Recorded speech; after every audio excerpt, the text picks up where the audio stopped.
जनता politics में आपका स्वागत है। आज हम बात करेंगे शिक्षा के दुष्प्रभाव की। जी हाँ, आपने शिक्षा के महत्व और आवश्यकता पर तो बहुत कुछ सुना होगा, लेकिन शिक्षा का एक दूसरा पहलू भी है और वो है धर्म और परंपराओं से दूरी।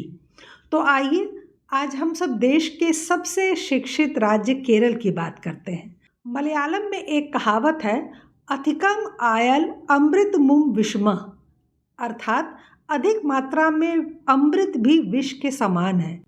यानी अगर कोई भी अच्छी चीज़ एक सीमा से ज़्यादा हो जाए तो उसका परिणाम बुरा होता है। केरल की साक्षरता और शिक्षा पर यह कहावत सटीक बैठती है।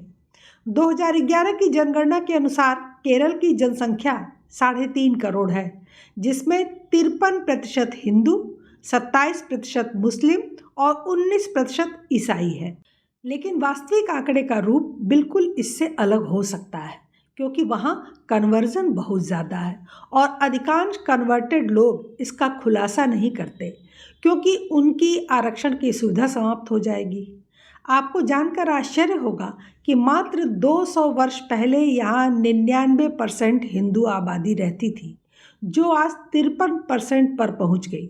मतलब आधे से अधिक हिंदू कन्वर्ट हो चुके हैं मुस्लिम और ईसाइयों में।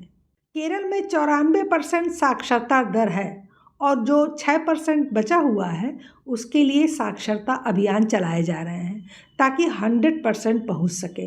ये बात अलग है कि वहाँ प्राथमिक शिक्षा को साक्षर में गिना जाता है, तो उस आधार पर कक्षा 4 पास लोग भी बहुतायत में हैं।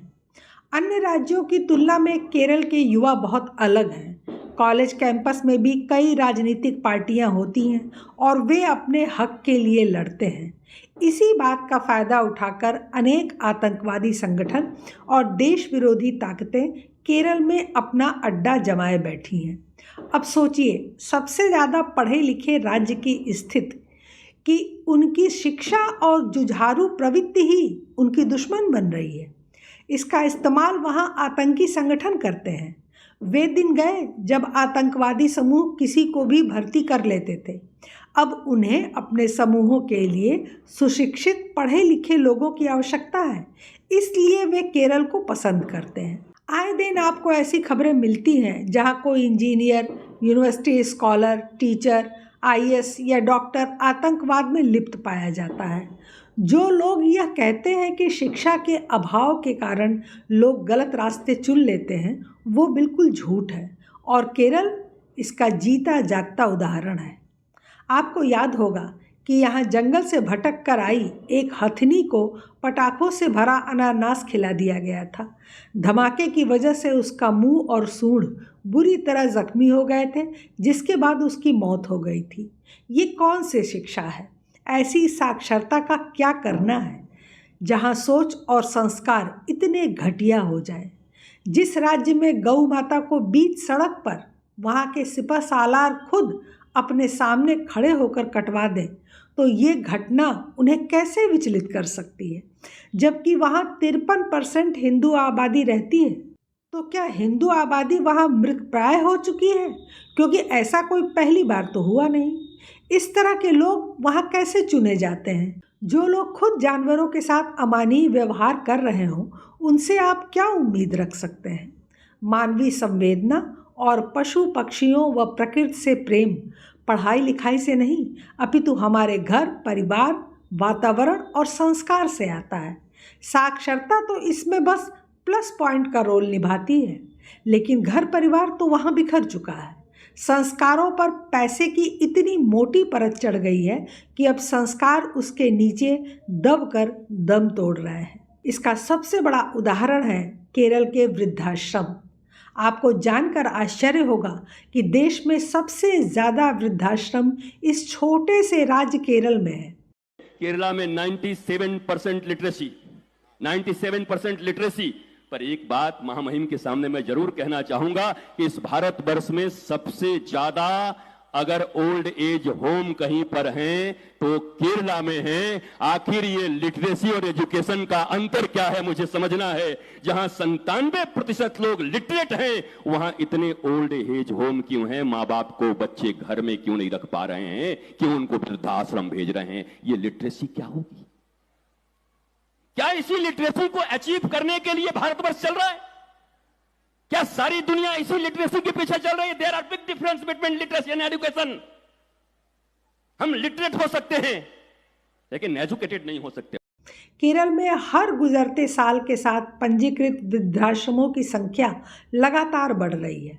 इस संख्या में वृद्धि के पीछे सबसे बड़ा कारण बच्चों द्वारा माता पिता को छोड़ना है। मलयाली बेहतर जीवन स्तर और शिक्षा के लिए उत्तरी अमेरिका, यूरोप और अन्य विकसित देशों में अस्थायी रूप से प्रवास कर रहे हैं। ये लोग यूरोपीय देशों जैसे अमेरिका, कनाडा, ऑस्ट्रेलिया और न्यूजीलैंड में प्रवास करना पसंद करते हैं। पिछले कुछ सालों में केरल से विदेश जाने वाले छात्रों की संख्या हर किसी को हैरान कर सकती है।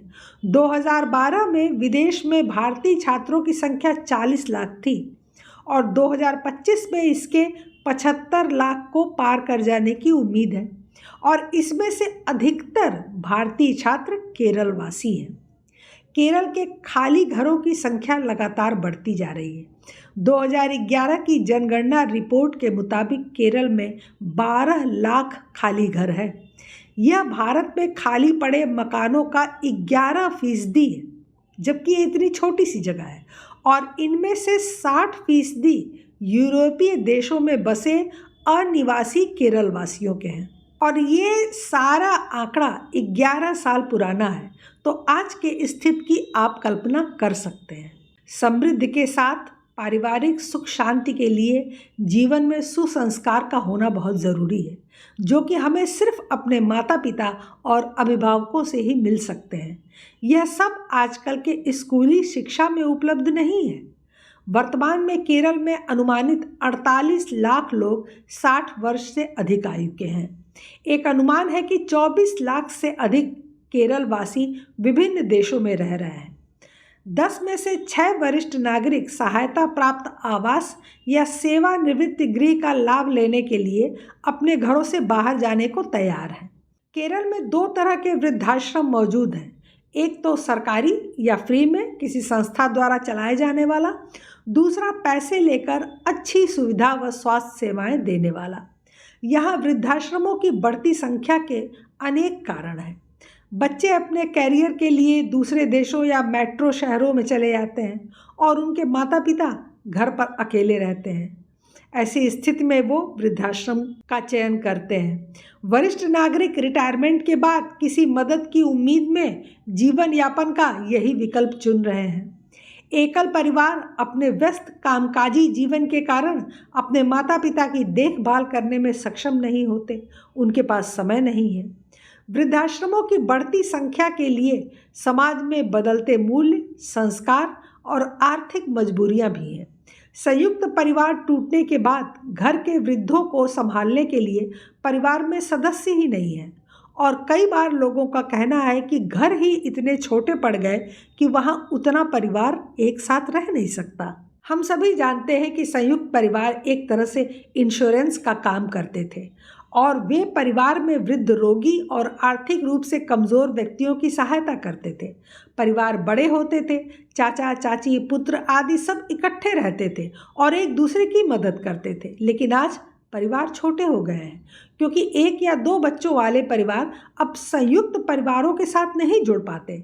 नतीजा यह है कि समय के अभाव में, प्रेम के अभाव में सारी सोच जो है वह आर्थिक हो चली है। इसलिए समय के अभाव में पुत्र या पुत्री अपने बुजुर्ग माँ बाप को किसी वृद्धाश्रम में छोड़कर अपनी जिम्मेदारी से हाथ धो लेते हैं। बुजुर्गों की आर्थिक ज़रूरतों को पूरा करने के लिए वह बैंक से रकम ट्रांसफ़र कर देते हैं, लेकिन सेवा और समय नहीं दे पाते हैं। इसीलिए केरल में अब ज़्यादा वृद्धाश्रमों की ज़रूरत पड़ रही है। वैसे दक्षिण भारत के ज़्यादातर राज्यों की स्थिति कमोबेश ऐसी ही है। किस राज्य में कितने वृद्धाश्रम हैं, इसकी आप रिपोर्ट देखेंगे तो दंग रह जाएंगे। 2021 में एक रिपोर्ट आई थी जिसमें बताया गया था कि केरल में 278 वृद्धाश्रम हैं, पश्चिम बंगाल में 164, तमिलनाडु में 151, महाराष्ट्र में 133, आंध्र प्रदेश में 114, उड़ीसा में 91, कर्नाटक में 91, गुजरात में 41, राजस्थान में 57। मंत्रालय की एक रिपोर्ट के मुताबिक देश के मौजूदा करीब 740 जिलों में से करीब 490 ऐसे जिले हैं जहां अभी एक भी वृद्धाश्रम नहीं है। वहीं जिन राज्यों में सबसे ज़्यादा वृद्धाश्रम है उनमें केरल, महाराष्ट्र, तमिलनाडु, कर्नाटक व आंध्र प्रदेश सबसे आगे हैं। देश में बुजुर्गों की संख्या तेजी से बढ़ रही है। मौजूदा समय में देश में बुजुर्गों की कुल संख्या करीब 14 करोड़ है, लेकिन 2050 तक इनकी संख्या करीब 30 करोड़ होने का अनुमान है। इसलिए अब सरकार ने हर जिले में एक वृद्धाश्रम खोलने का प्रस्ताव पारित कर दिया है। सवाल फिर शिक्षा पर आ जाता है। हर माँ बाप का सपना होता है कि उसका बच्चा उससे भी ज़्यादा बुद्धिमान, समर्थ और धनवान बने। इसके लिए वो अपना सारा जीवन खपा देते हैं, अपनी जमा पूंजी खर्च करके, कर्ज लेकर, जमीन जायदाद गिरवी रखकर बच्चों को उच्च शिक्षा दिलवाते हैं, काबिल बनने में मदद करते हैं। लेकिन बदले में उन्हें क्या मिलता है? वृद्धाश्रम और एकाकी जीवन। क्यों दक्षिण भारत के राज्यों में उत्तर के राज्यों की अपेक्षा ऐसा ज़्यादा हो रहा है? बढ़ती जनसंख्या, घरों का छोटा होना, बाहर नौकरी करना, यह सारी समस्याएं यूपी, बिहार, मध्य प्रदेश, उत्तराखंड, हिमाचल प्रदेश जैसे राज्यों में भी तो हैं। फिर यहाँ क्यों नहीं हर जगह वृद्धाश्रम दिखते हैं? बहुत सीधी सी बात है, यहाँ लोगों को पश्चिम की हवा नहीं लगी है। यहाँ आधुनिकता और भोग विलासिता के पीछे दीवाना होने वाले युवाओं की संख्या कम है।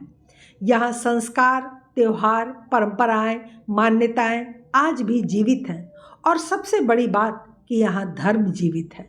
ईश्वर में आस्था बची हुई है। उसके भरोसे बहुत से लोग अपने दुख और कष्ट के समय को हंसकर बिता देते हैं। किसी भी सामाजिक बदलाव के लिए बौद्धिक विकास जरूरी है। शिक्षा से बौद्धिक विकास होने के अवसर में वृद्धि होती है, लेकिन ज़रूरी नहीं कि यह बौद्धिक विकास आपको संस्कार से जोड़े रखे। भारत के हिंदी पट्टी के राज्य शिक्षा के क्षेत्र में तेजी से आगे बढ़े, लेकिन बौद्धिक विकास नहीं हुआ, जिसका परिणाम ये आज शिक्षित होने के बाद भी अपने संस्कारों और परंपराओं का निर्वहन कर रहे हैं। कहने का तात्पर्य यह है कि केरल के लोगों का बौद्धिक विकास भारत के अन्य राज्यों की अपेक्षा उच्चतम है। इसीलिए आज वहाँ देश विरोधी गतिविधियों और वृद्धाश्रमों की संख्या भी सबसे ज़्यादा है। कुछ लोग कुतर्क करते हैं कि केरल के वृद्धाश्रम आधुनिक और विलासितापूर्ण जीवन उपलब्ध कराते हैं। केरल के लोग पश्चिमी सभ्यता को आत्मसात कर रहे हैं, इसलिए भारत के अन्य राज्य से वो श्रेष्ठ हैं। उनकी जीवन शैली बेहतर है।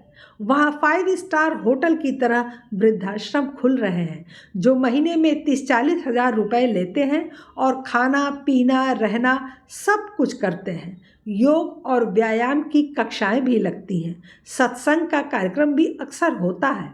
समस्त मेडिकल सुविधाएं भी मौजूद होती हैं। ऐसे में उनका बच्चों को यूरोप में पढ़ाने का सपना पूरा होता है। Car, AC, computer, smartphone, water purifier, modular kitchen आदि का भरपूर उपभोग वृद्ध लोग करते हैं। और क्या चाहिए एक वृद्ध व्यक्ति को? आप इस मानसिकता को क्या कहेंगे? कौन से माँ बाप होंगे दुनिया में जो अपने बच्चों के बदले लग्जरी लाइफ और सुख सुविधाओं को चुनेंगे? कम से कम भारत में तो माँ बाप के लिए उनके बच्चे और नाती पोते ही सबसे बड़ी दौलत होते हैं, सबसे बड़ी खुशी होते हैं। पैसे से इसकी भरपाई नहीं की जा सकती।